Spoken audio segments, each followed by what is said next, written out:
पे जाना नहीं था, मैंने यूज ही नहीं किया इसको, मुझे पता भी नहीं चल रहा कि कहाँ पे क्या है। मैंने इसको सिर्फ मीटिंग्स के लिए यूज किया, सिर्फ मेरे हिस्ट्री में देखो मीटिंग्स है इसमें, और कुछ नहीं।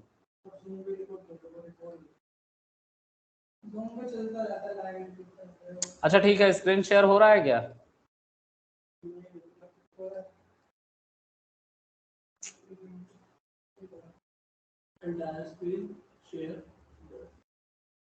देखो यहाँ पे इंस्टॉल पाइथन 3.11.4 64 बिट, ठीक है। अब यहाँ पे ये जो पाथ है इसको ध्यान से देख लो, पाइथन 3.11 लास्ट वाला देख लो, ये कॉन्फिडेंशियल पाथ है जो हिडन रहता है, इसको हम अनहाइड करके देख सकते हैं, लेकिन अभी देख लो ये पाथ, ठीक है, पाइथन 3.11 इसमें यहाँ पे कुछ दे रहा है चेक करने को, मैंने चेक कर दिया, ठीक है। अच्छा तुम लोग को पता है ना कि विंडोज को दो तरीके से चलाया जा सकता है, एक GUI से, एक CLI से, नहीं पता है? चलो करके दिखाऊंगा, इसको चेक कर लेना बस, ठीक है। और चेक करने के बाद इस पर क्लिक कर देना, इंस्टॉलेशन स्टार्ट हो जाएगी। ये फायरवॉल डिफेंडर है जो कह रहा है कि आपके पीसी में कुछ चेंजेस हो रहा है, कि आप अलाउ करते हैं, तो हमने बोला यस कर रहे हैं, ठीक है। और ये इंस्टॉलेशन स्टार्ट हो गई, ठीक है। टेस्ट सूट बताया था ना, नहीं दिखा सकता था लेकिन आता है, ठीक है, वो सब आ रहा है। डॉक्यूमेंटेशन लिखा था, डॉक्यूमेंटेशन आया है। इसके अलावा बहुत सारी चीजें आती है लेकिन हम उसको दिखा नहीं सकते, जिसको दिखा सकते उसको मैंने लिख दिया है, ठीक है।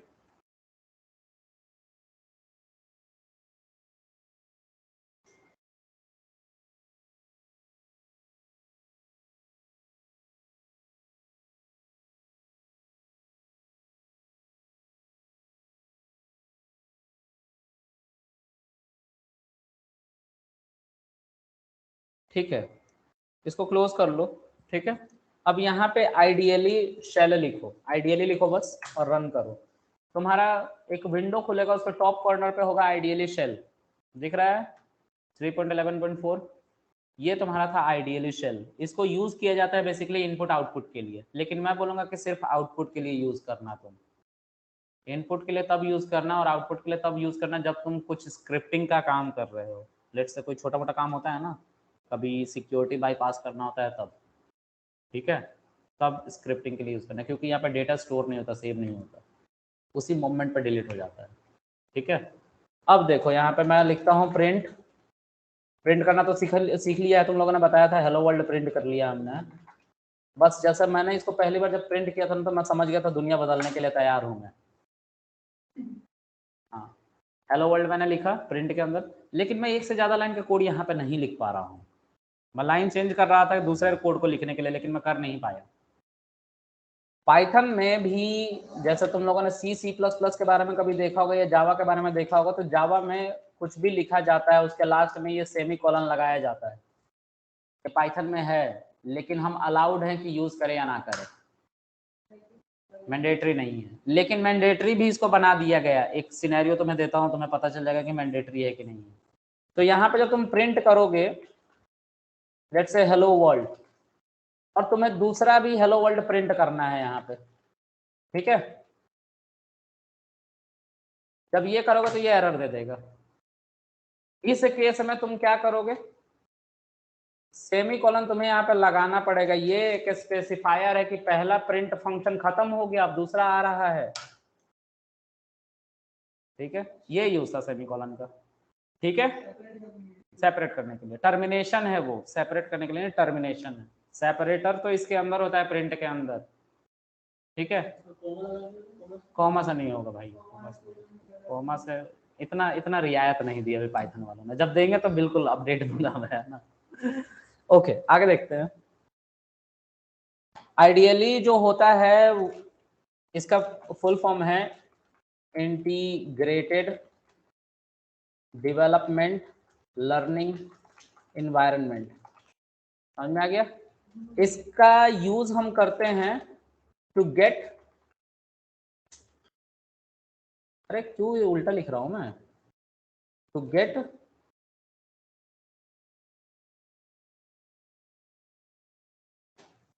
IO इनपुट आउटपुट, ठीक है, ठीक है। लेकिन ज्यादातर यूज आउटपुट के लिए ही किया जाता है, फिर बाद में जब सेव करने लगते हैं। अब देखो पॉसिबल ही नहीं है, पॉसिबल ही नहीं है अभी यहाँ पे कि मैं एक से ज्यादा लाइन का कोड एक साथ लिख के एग्जीक्यूट करा लूं। मैंने ऐसा करा तो दिया लेकिन ये प्रैक्टिकल नहीं है, मतलब कहने का मतलब अगर मैं वेबसाइट बनाने जाऊंगा तो जाहिर सी बात है वहाँ पर 100 लाइन के कोड तो होंगे। 100 लाइन के कोड एक ही लाइन में लिखोगे क्या? सेमीकोलन सेमीकोलन सेमीकोलन सेमीकोलन, और कहीं बग आ गया तो लगोगे सेमीकोलन को देखने, तुम दिक्कत हो जाएगी ना।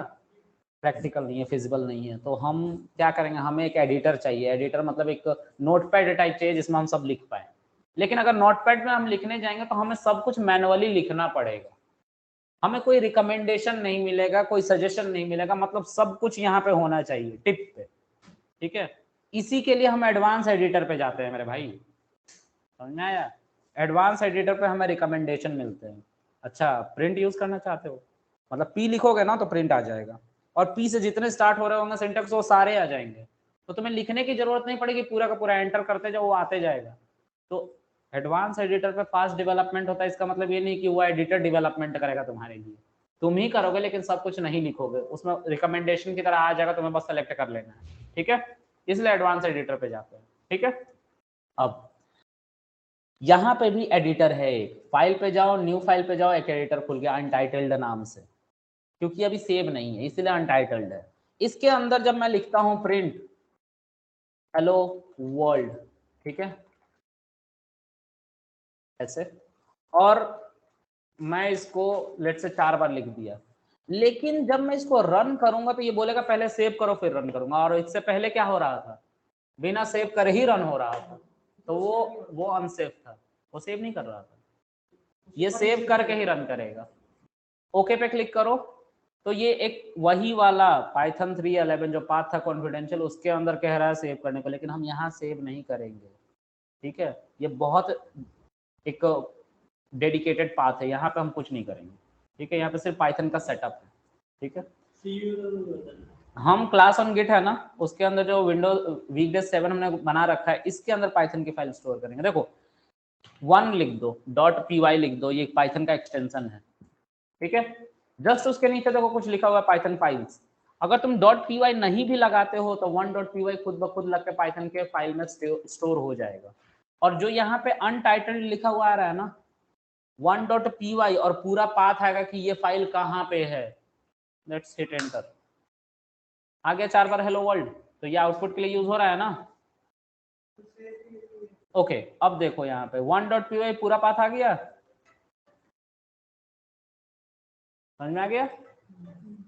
ओके, अब क्या करेंगे, तो यहाँ पे भी देखो वो पाथ मतलब वो फाइल आ गई, ठीक है 1.py। अब आते हैं फिर से नोटपैड पे, कहाँ गया यार, तो यहाँ पे आईओ ऑपरेशन के लिए हम यूज करते हैं टू गेट आईओ, और यहाँ पे लिखो टू गेट मत लिखो, for IO operation, for IO operation, ठीक है, इसके लिए यूज करा जाता है। अब क्या है, अब इंटरप्रेटर की बात करते हैं। देखो अभी थोड़ी देर पहले मैंने समझाया था तुम्हें कि जब यहाँ पे प्रिंट हेलो वर्ल्ड लिखा था ना, तो प्रिंट हेलो वर्ल्ड मशीन नहीं समझता। अब देखो मैं यहाँ पे कुछ पिक्चर बनाना चाहता हूँ लेकिन स्काइप पे बना नहीं पाऊंगा, पेंट पे जाना पड़ेगा, कल से जूम पे ही क्लास होगी, इस पे नहीं होगी, है ना। मैं यहाँ पे कुछ बनाना चाहता हूँ, पिक्चर बनाना चाहता हूँ कुछ समझाने के लिए, लेकिन मैं नहीं बना पाऊंगा, और पेंट पे जाऊंगा तो ये दिखाई नहीं देगा। ये जो है प्रिंट हेलो वर्ल्ड, तो इसको जब हमने लिखा यहाँ पे और एंटर किया था तो हेलो वर्ल्ड प्रिंट हुआ, लेकिन इंटरनली क्या हुआ वो समझो, ये हेलो वर्ल्ड आउटपुट बन के आया है, तो जाहिर सी बात है सीपीयू ने इस पे प्रोसेसिंग करी होगी, तो किस पे करी होगी, इस पे करी होगी, लेकिन सीपीयू के पास ये किस फॉर्म में पहुंचा होगा, तो बाइनरी नंबर के फॉर्म में। प्रिंट भी और हेलो वर्ल्ड भी सब बाइनरी में कन्वर्ट करके पहुंचा होगा, और सीपीयू समझा होगा प्रोसेसिंग करते हो कि यूजर चाहता है कि हमें आउटपुट चाहिए क्या है, हेलो वर्ल्ड, और हेलो वर्ल्ड दिखाना है, तो हेलो वर्ल्ड भी बाइनरी फॉर्म में आएगा, और वो इंटरप्रेटर के द्वारा ह्यूमन रीडेबल यानी कि इंग्लिश में कन्वर्ट कर दिया जाएगा, और हमें आउटपुट की तरह क्या मिल रहा है, हेलो वर्ल्ड।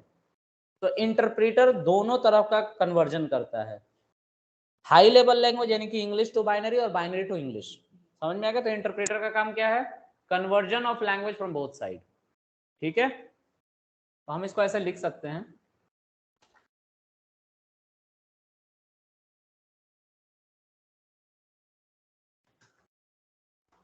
ठीक है। फिर उसके बाद स्टैंडर्ड लाइब्रेरी की बात करेंगे, बाद में फिट की बात करेंगे। स्टैंडर्ड लाइब्रेरी देखो हम सब 12th पास करके आए हैं, बेसिक पढ़ाई क्या है हमारी 12th, है ना। अगर हमने 12th कर लिया तो हम अपनी जिंदगी में कोई भी पढ़ाई कर सकते हैं, लेकिन अगर हमने 12th नहीं किया तो हम अपनी जिंदगी में कुछ नहीं कर सकते। मतलब हमारी जिंदगी में जो किताबें 1 से लेकर 12th तक की थी वो मैंडेटरी किताबें थी, अगर वो नहीं रही तो हमारा करियर भी खत्म। पाइथन के साथ भी कुछ वैसा ही है। पाइथन में जो मैंडेटरी किताबें हैं उसको रखना जरूरी है, उसी को स्टैंडर्ड लाइब्रेरी कहते हैं। एक मान लो मैंने कॉलेज बनाया बीसीए और एमसीए का, तो मैंडेटरी किताबें कौन सी होंगी तुम्हारे हिसाब से?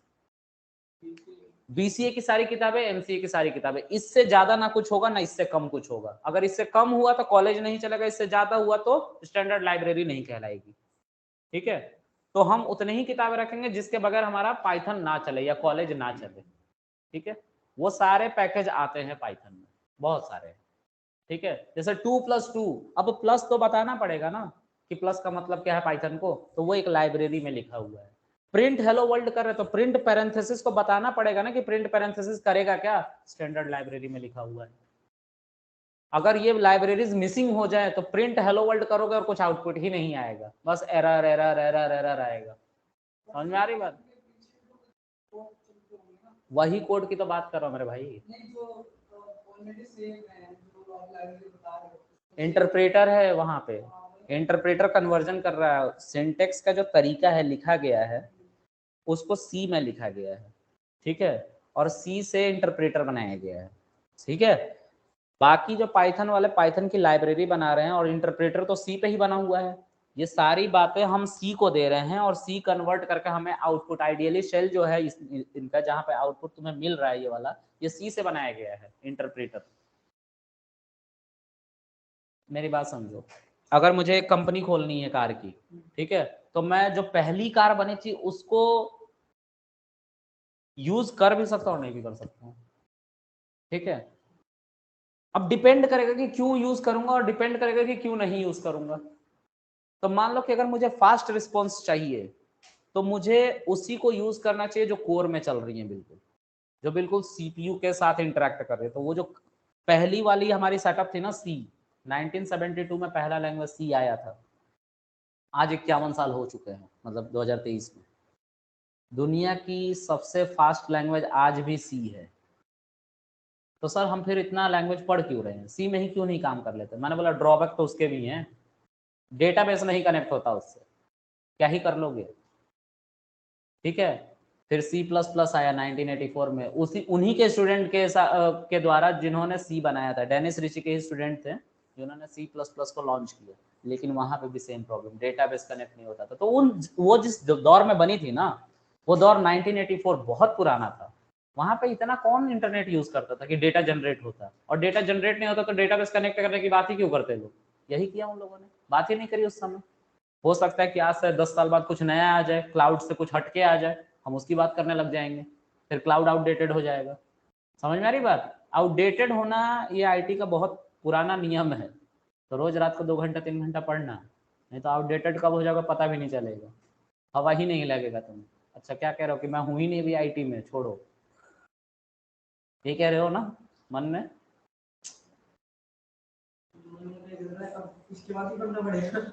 पढ़ना तो पड़ेगा। तुम जिस फील्ड में बैठे हो, जैसे डेटा एनालिसिस में हो ना तुम लोग, तो जैसे तुम लोग का ख्वाब है, मैं बताता हूँ, 30-35 लाख रुपए की जॉब मिल जाए डेटा एनालिटिक्स में, क्योंकि तुम सुन के आए हो, बताया नहीं तुम लोगों ने, लेकिन पता तो होता ही है कौन क्या सोच रहा है।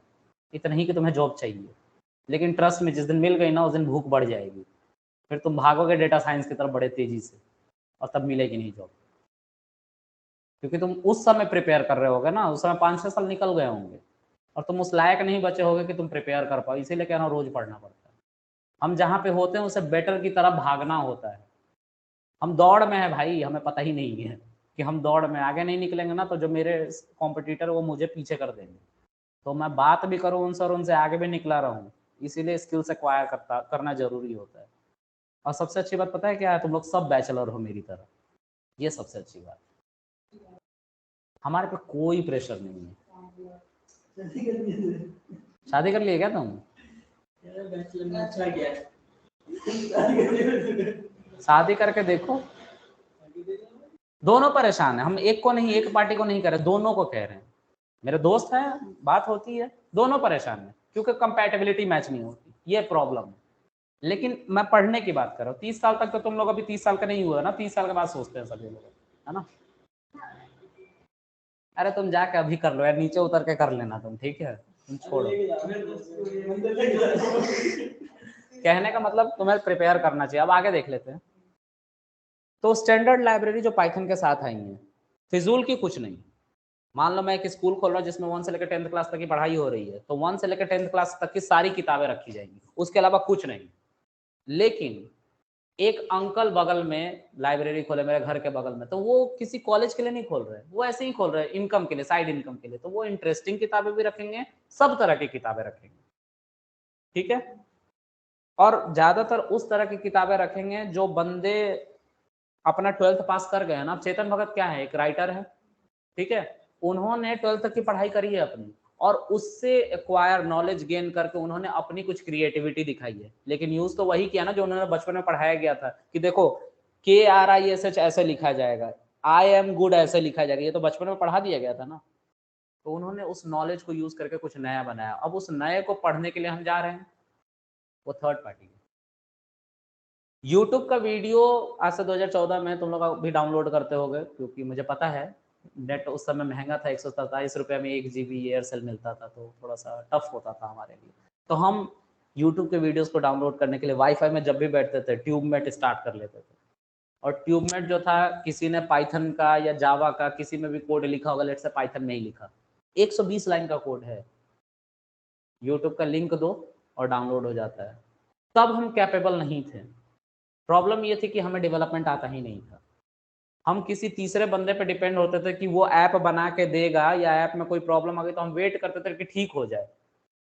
जब ठीक होती थी तो फिर से डाउनलोड करते थे, और ज्यादा डाउनलोडिंग पे लगा दिया तो हैंग हो जाता था, सब फंस जाता था, है ना। लेकिन जिस बंदे ने पहली बार ये कोड लिखा, उस बंदे को इस प्रॉब्लम के बारे में पता था, उसका सोर्स कोड ले जाकर थर्ड पार्टी लाइब्रेरी में डाल दिया। मतलब एक ऐसी लाइब्रेरी जहां पे पाइथन को कोई लेना देना नहीं, एक दूसरी library, third party, standard library में नहीं, थर्ड पार्टी, उस थर्ड पार्टी लाइब्रेरी में डाल दिया। अब दिक्कत यह है कि मैं पाइथन चला रहा हूं और मुझे शुरू से उसी कोड को नहीं बनाना, किसी ने ऑलरेडी बना रखा है, मैं अपना इंस्टॉलर बनाना चाहता हूँ, वीडियो इंस्टॉलर। मैं शुरू से कोड नहीं लिखना चाहता, आलसी आदमी हूँ, ठीक है। तो मैं क्या करूंगा, पिप को बोलूंगा पिप इंस्टॉल कर दो पाईट्यूब, उसका नाम पाईट्यूब है, ठीक है। वो 120 लाइन का कोड पाईट्यूब कहलाता है। कहाँ है वो, लेट्स सी।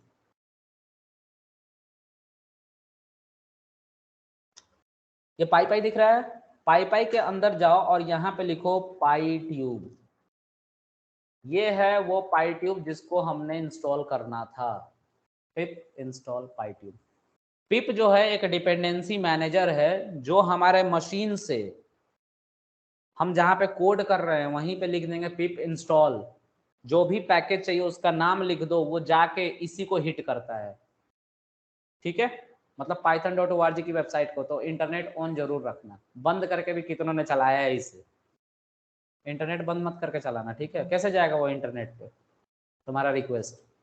तो तुम्हारे कोड से ही पिप इंस्टॉल पाईट्यूब जब करोगे तो वो वहां से एक रिक्वेस्ट जाएगा इस वेबसाइट को, इसी लिंक को, यहाँ से सब कुछ डाउनलोड करके ले जाया जाएगा तुम्हारे पीसी में। और दूसरी बात ये होगी कि उसी समय कनेक्ट कर दिया जाएगा पाइथन से और तुम उसी मोमेंट पे चला पाओगे। तो दो चीजों का ध्यान यहाँ पे रखा गया है। एक, तुम उस जो भी तुम्हें सॉफ्टवेयर है उसको इंस्टेंट वहीं पे डाउनलोड करो। दूसरा, वो ऑटोमेटिकली कनेक्ट भी हो जाएगा, तो तुम्हें ड्राइवर कनेक्टर ये सब ढूंढने की जरूरत नहीं पड़ेगी। समझ में आ रही है।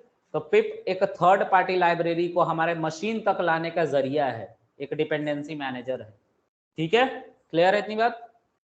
अब आते हैं लास्ट वाले में जिसको कहते हैं डॉक्यूमेंटेशन। तुम सबके पास फोन है, ठीक है। उस फोन में जितने भी मैनुअल ऐसे सॉफ्टवेयर से रिलेटेड प्रॉब्लम या कुछ ऐसा प्रॉब्लम आ जाए जो हार्डवेयर से रिलेटेड ना हो, सॉफ्टवेयर से रिलेटेड हो, उसका सोल्यूशन उस मैनुअल में था। लेकिन हम नॉर्दर्न बेल्ट वाले हैं ना, हमारी ना ठीक से हिंदी आ रही होती है ना ठीक से अंग्रेजी आ रही होती है, हम बीच में ही रहते हैं। वैसा ही सीन है, हमें ना उसका मैनुअल समझ में आया ना उसकी अंग्रेजी ही समझ में जो इंग्लिश में भी लिखा था। और आजकल तो चाइनीज में लिख के दे दे रहे हैं, तो चाइना तो हम गए ही नहीं कभी, है ना। उसके लिए तो अब कुछ और करना पड़ेगा।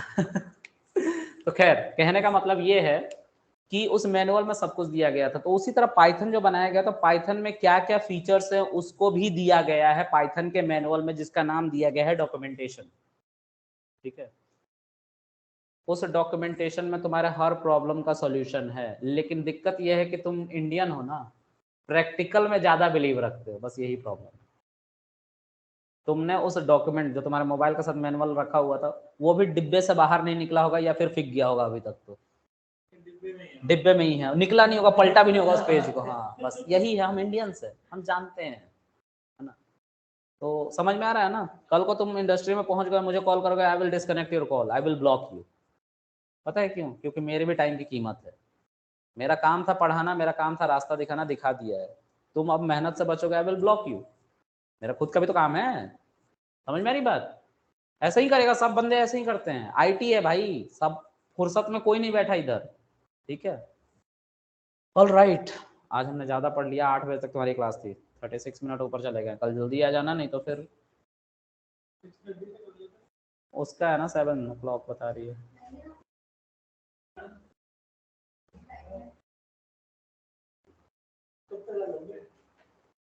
तुम लोग देख लो, बता